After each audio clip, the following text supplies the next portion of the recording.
And our main speaker tonight is Johnnie H.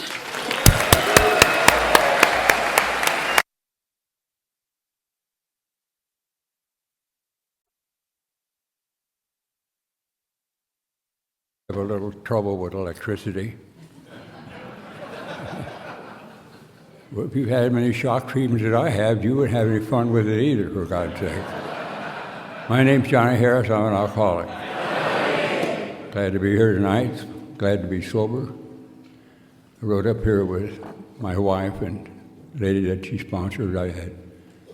It's kind of funny for an old guy. Two beautiful women and me. But I'm glad to be here. I really am. Something about this place that has always been really close to my heart, and I can't walk into this room without thinking about my sponsor, Clancy. But I've only had two sponsors, and I think about them all the time. I'm grateful for that. But what I'm more grateful for tonight than anything else in my life is alcohol. You see, alcohol kept me alive long enough for you to find me, because I never came looking for you. And if it had been up to me to find you, I wouldn't have. And where you found me was on a lonely mountain in a penitentiary somewhere along 60-some years ago. And there's been something fascinating about you from that moment to this, and I felt it all night.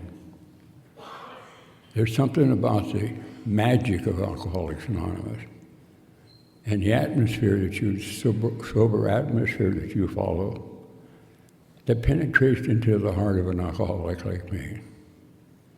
Because when I first met you, I didn't understand anything at all. It was the reason I really came to my first meeting of Alcoholics Anonymous, because they let women come into the meeting.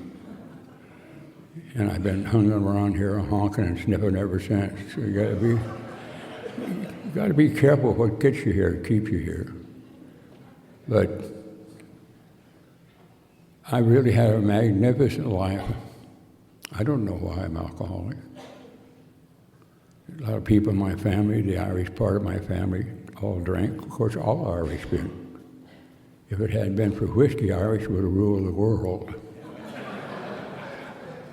And I didn't understand, but I lived under those kind of situations in my life. And from the very moment of my consciousness in life, I was embarrassed by my family, because they did things that families are not supposed to do. My wife has a magnificent family. I don't even understand them. They drank, they went to jail, they ended up in penitentiaries. My aunts did things they shouldn't have done, and all my uncles went to penitentiaries. And I saw that as a child, and I didn't understand any of it, and I didn't like it, and I was ashamed of it, and it bothered me. And I took shelter in my grandmother's arms when I was a child. My grandmother took me to church, because my grandmother had something that I wanted when I saw that. And I went to church with my grandmother when I was a child, and I sit in with her, and my grandmother used to say things like this to me: God punishes little boys who are bad, Johnnie. And I couldn't understand it. It seemed like I was getting all the bad breaks in life and didn't understand it at all. And so I went and sit in her church, and when we were going home that day, I'd say to Grandma, Grandma, when am I going to get mine? She says, when you go down front. Well, I went down front. And all I remember about the situation, the water was wet. And I didn't understand any of that at all. I walked out of the church the same way I walked in. And I didn't like what I was, where I was, and what I was doing. But I didn't know what to do, because I was just a child. And I didn't understand one thing. So one day I went over to visit my grandparents, my Irish grandparents, and my grandfather was out on the porch drinking bootleg whiskey. And I sit down alongside of my grandpa, and when my grandpa got up and went somewhere, and I picked up his fruit jar and took a drink. And I can't explain to you, if you don't know, what that's like to a budding alcoholic. You see, I had the illness of alcoholism before I ever took a drink. It affects people like me. That's why the irritability and the discontented was always there. And I didn't understand it. And what I didn't understand was how the truant officer picked me up and put me in custody. And I ended up in state reform school. And I was just 9 years old. And that's what my story is. I drank, and I got locked up. And it was not treatment.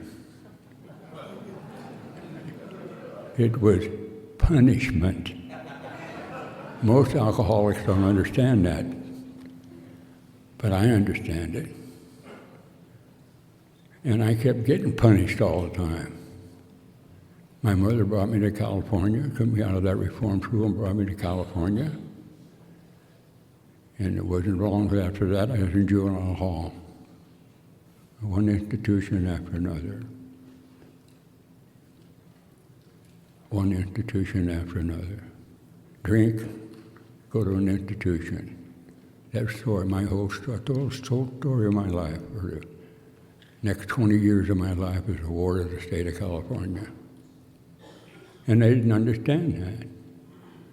And I sat down with a psychiatrist, and I didn't understand this. A lot of alcoholics don't understand this. They looked at me and said, if you didn't drink these things and swallow these things and smoke these things and shoot these things, you wouldn't have any problem. And I couldn't understand that because I wasn't doing that, and I was tore up inside. I was so guilty about everything, about my mother struggling and doing all this kind of stuff. And the idea that I left in my grandma's eyes when I went into that reform school in Kansas, all the things created some type of a guilt in me that I didn't understand why I had.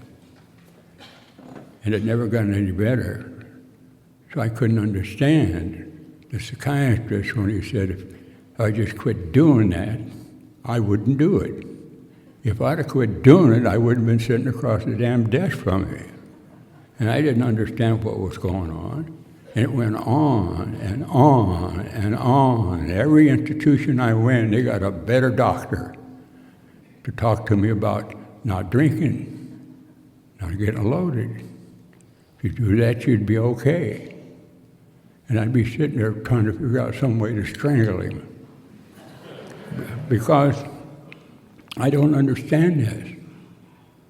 I don't understand people saying, I used to drink, now I don't drink anymore, and everything's wonderful.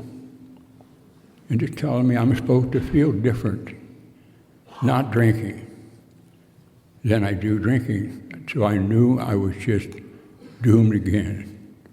You see, from where I've looked at things, after looking for 60-some years back in my life, before that, with clear eyes, I was disturbed from the day I came out of my mother's womb. Restless, irritable, and discontented. And I stayed that way until I tasted alcohol. And every chance I got, from there until I came to you, I drank. I didn't want to drink. I had to drink. I drank when I knew I couldn't. I drank before I went to court. I drank for no reason whatsoever. I just had to drink because I was so disgusted with me, I couldn't stand it. And on top of all this kind of foolishness, I built some type of a bad reputation and a bad image. I thought I was, well, I had, in my neighborhood I was called Huevo Loco. All my Mexican friends know that means the white nut. I took great pride in that. And all the problem with that is, I wasn't crazy. I was just frightened. I was afraid somebody was going to find out that I was scared and throw me out of the gang. I didn't understand what was going on. And that's all fortified with alcohol and drugs. It's just a strange thing. It kept going and going and going and going. One institution right after another. Until in the 50s, 1951 for exact, I was in Los Angeles County Jail on my way to San Quentin. My mother come to visit me at the visiting screen in county jail. And she screamed at me through the visiting screen, "Look what you've done now, scum. You've killed our baby." It seemed that my 17-year-old brother had gotten into some of my poison and taken an overdose of it and died. I went back to my cell and knew I was supposed to be doing something, but I didn't know what it was. I didn't have the simple gift of tears that God gives every creature that's born on this earth. I didn't have them because I didn't think they were necessary. And I couldn't crack my image to break human on that. I sat handcuffed between two detectives while I buried my baby brother and looked at the first hint of hate in my mother's eyes for what I had done. And I couldn't hardly live with that. That just brought more guilt and shame in my life, and I didn't understand what it was. I went on about my merry, merry ways, confined to the world that I was living in and the life that I had made to my insanity. That's an awful hard thing to understand. Why you're doing things that you know you're against, and why you're living a life that you know is destroying everybody in your life. But you know you have to do it anyhow. You know, I used to think that when I got arrested, that maybe I'd go away for a while and get sober or clean or whatever it was I was supposed to be getting. But the first thing I did when I went locked up, first thing I did when I got to San Quentin was get loaded. It didn't make much difference to me where I was. I just did it. And I paid the penalty for that too.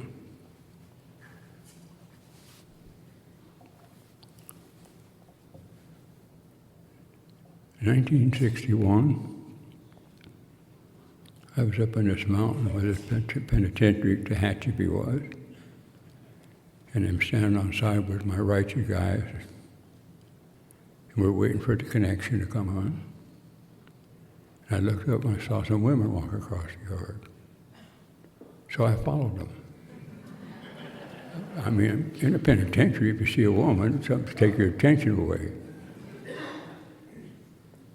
And I went in and sat on the row, in the back row, where people like me sit. New people sit me. I'm sit back there. I don't know what it is, but I don't want any of it.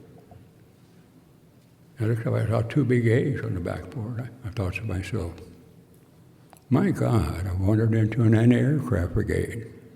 I didn't know what Alcoholics Anonymous was. Nobody's ever told me to get a court card and go down there, signed by 90 people, and you'll be well. Nobody ever said nothing to me about Alcoholics Anonymous. They just said, don't do that. And I sat there and I didn't understand. And my first meeting of Alcoholics Anonymous very nearly became my last meeting. People got up at this podium and said, I used to drink, now I don't drink anymore, and everything's just wonderful. You know what my reaction was? It wasn't funny. What it was this. I'm not alcoholic. How can I be an alcoholic? These people say they're alcoholics. Then they say they drank. Now they don't drink anymore, and everything's wonderful. I said, I'm as physically sober as they are right now, and I'm about ready to blow the roof off this building. I didn't know what was going on. But you know what? The following Sunday, I came back to your meeting because I felt that same thing that I feel in this room tonight. some people doing something just for the good of doing it, for free and for fun, no price tag. Counselors always got a paycheck. When they said to me, we want to straighten you up, and I always said in the back of my mind, would you do it if you weren't getting paid? And that's the way I felt about everything. And that's why I came back to my second meeting. Not for what you said, not for what you are, not how you were dressed, the way you felt around me, or I felt around you. You see, there was no, oh boy, I'm home finally. Jesus. In other words, your home, my home was terrible, but it didn't look that bad. Anyhow, one night, they brought a guy that I knew. He did 23 flat years in the penitentiary. Name was Les Hamlin. I'll remember that name to the day I die. He had 23 flat years in the penitentiary. Hard time he did. And he was my baseball coach when I was the star second baseman for San Quentin Pirates. It's another reference. I put that on a application once for work.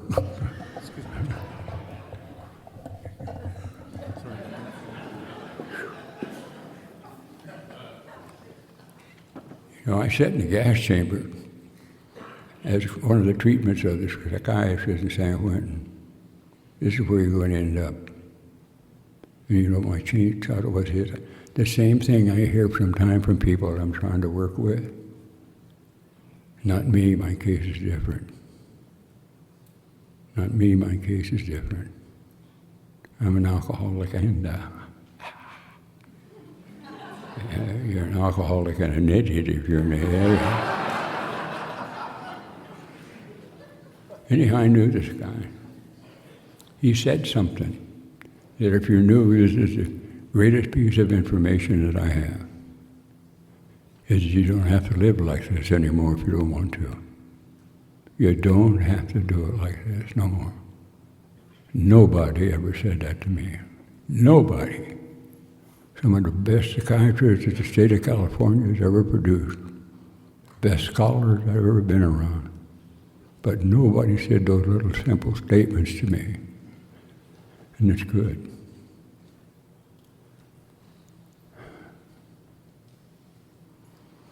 So I went over to the library the next day and stole the book Alcoholics Anonymous. Well, you can't have my name, Widow Loco, on the board checking out some book called Alcoholics Anonymous. Got a reputation of living on it. It's killing me, but I'm living on it anyhow. It took me a long time. It took God a long time to take that away from me. Sometimes my wife and I have a little squabble. Not much, just a squabble. And she says, Jailhouse Johnnie, go back.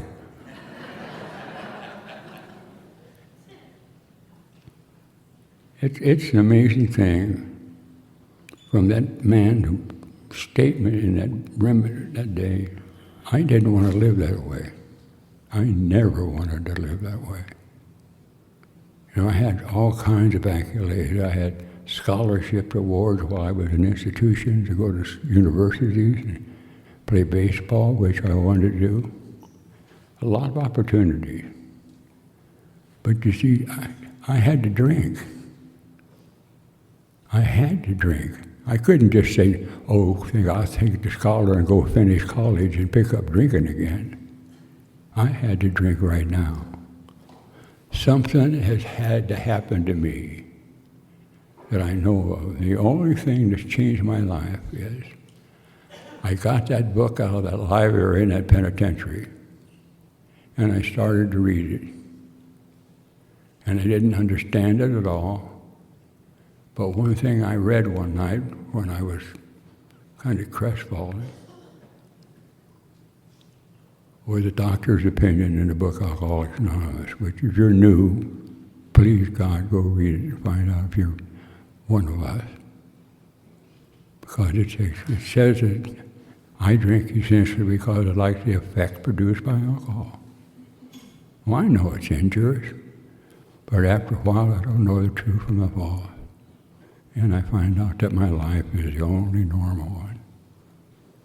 That's a lot of information for a brain-dead dude like me. But it sure turned me around because it describes to me the illness of alcoholism.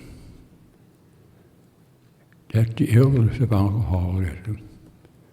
And its sobriety for the alcoholic is nightmares. Middle of the night, fighting urges to not go somewhere where you're headed somewhere you know is wrong. Walking out into the streets when you know you're going to get hurt out there. Still doing it anyhow because you got this image you got to live with, these things you got to do. And I didn't understand how to get away from it. But the book Alcoholics Anonymous explains alcoholism. It ain't a disease. Don't buy that nonsense. What we just had as an epidemic is a disease. You can rub it off. That thing can be rubbed off. Alcoholism can't be rubbed off. That's why sometimes I get irritated with people who want to kind of throw the blame into their family because their family drank. You can't catch alcoholism from somebody. You have to be born with it. And you've got it there, it's buried inside of you until it hits the mark. That's the way it was with me. And that's what I found out in all these years in Alcoholics Anonymous. Alcoholism is a very deadly illness. I've had to bury 2 men in the world that I loved, or 3 men really. I've had to bury my papa in Alcoholics Anonymous, who I loved to death. It's nobody really knows why. Nobody's that smart. Nobody knows why alcoholism only hits maybe 1 out of 10 people. Nobody's ever figured that out yet. Nobody's ever got that smart yet. Oh, we've got a lot of smart people that think they know what's going on, but they usually end up drunk. It's really true. I sponsored brilliant people who drank. I sat on a balcony one night with a guy who was sponsoring. It was a rocket science who was sending things up to the moon before it was popular. And he wanted to jump off the balcony where we were sitting talking. And I said, why you want to jump off the balcony? He said, well, that book, Alcoholics Anonymous, never got a Pulitzer Prize. I don't know whether he ever jumped off or not. I told him, it's only 10 floors down, so why don't you try it out? He didn't do it. He outsmarted himself. But it worked. Alcoholism works.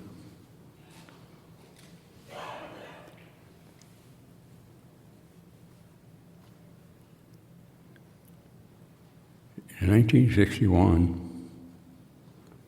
I got out of the penitentiary maybe a couple of years sooner than I should have. But by the time I walked out of that penitentiary 2 or 3 years later, I had taken it 12 steps of Alcoholics Anonymous. And my only dream was that maybe someday you'd let me come and sit with you. I never thought you'd ask me to do anything. I didn't think tramps like me would be worthy to even sit in a room with you. I was willing to sit out in the foyer somewhere. If I could just be with you, I'd be safe for a while. 63 years later, I still feel that way. I'm never more safer than I am when I'm thinking about you or around my sponsors or my Papa Chuck.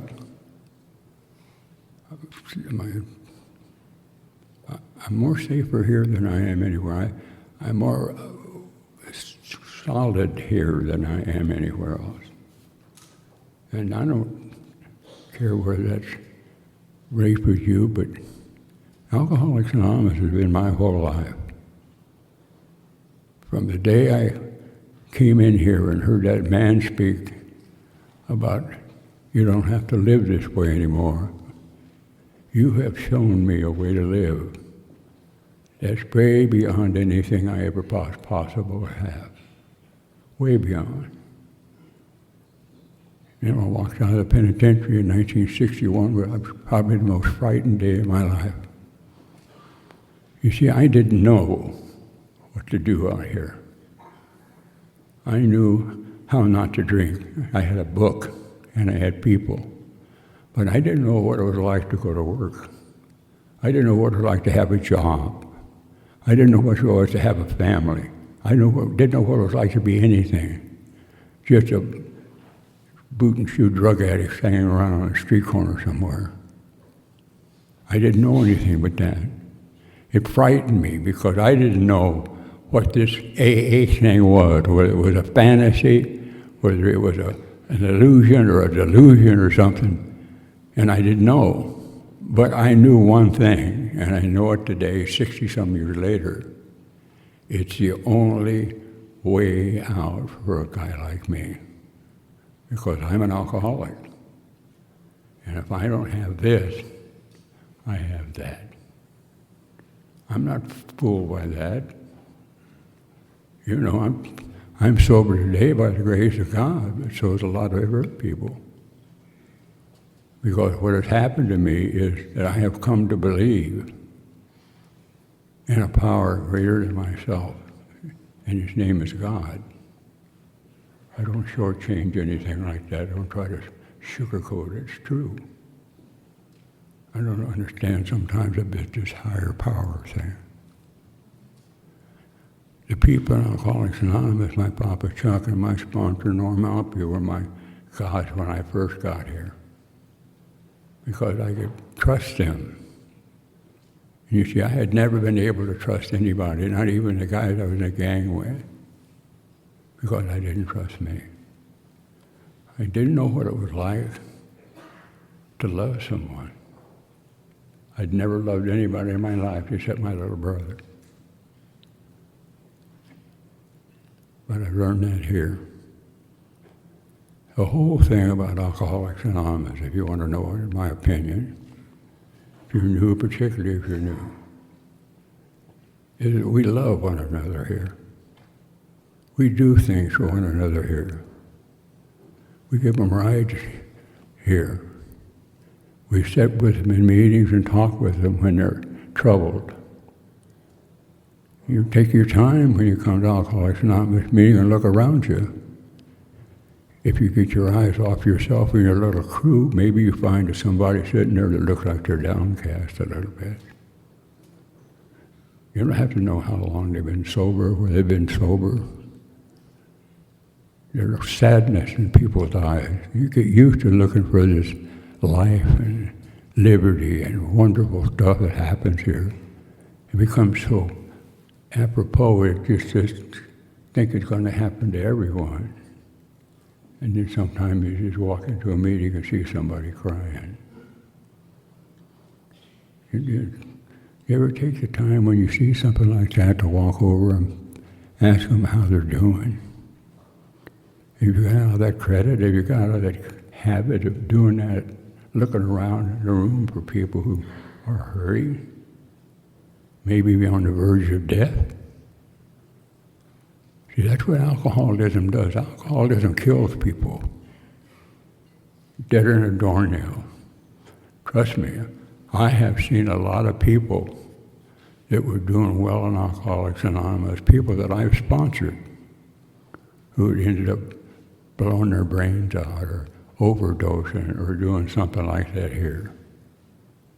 And there's no reason for that, but yet there is. The amazing thing about Alcoholics Anonymous to me is that people here are given great honors in life. Do you realize what a tremendous, tremendous personal property and things that's happened to me in alcohol? The idea that I can sit here and stand here and look down and see people that I have shared my life with on a day-to-day basis, who I'm so proud of, not because I sponsor them, but because I see God at work and His mercy and handicap here. That's what's here.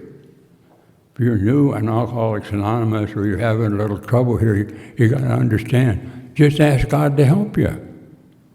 That's all I did one night in the county jail, and I didn't think it worked for 2 years.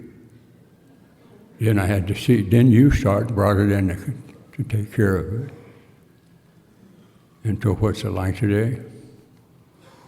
It's magnificent. I live with a woman that I love dearly. And see, I learned to love because you love me. And I didn't learn to love myself so I could love you. I think that's stupid. It is. It's backwards. You have to learn to love somebody before you can feel love. Love is not something that you just do it to yourself. If you're alcoholic, you've been doing that to yourself for years. Or your whole life, probably. That's what I did. So I know what I'm talking about. It wasn't until I was given the great privilege of trying to help somebody, no matter how I did it, that I ever felt what the feeling of love was. Then I understand the feeling of love. Then I understand what my sponsor, Norm Alpy, had. Then I learned to learn what my Papa Chuck and my mom, Elsa, did.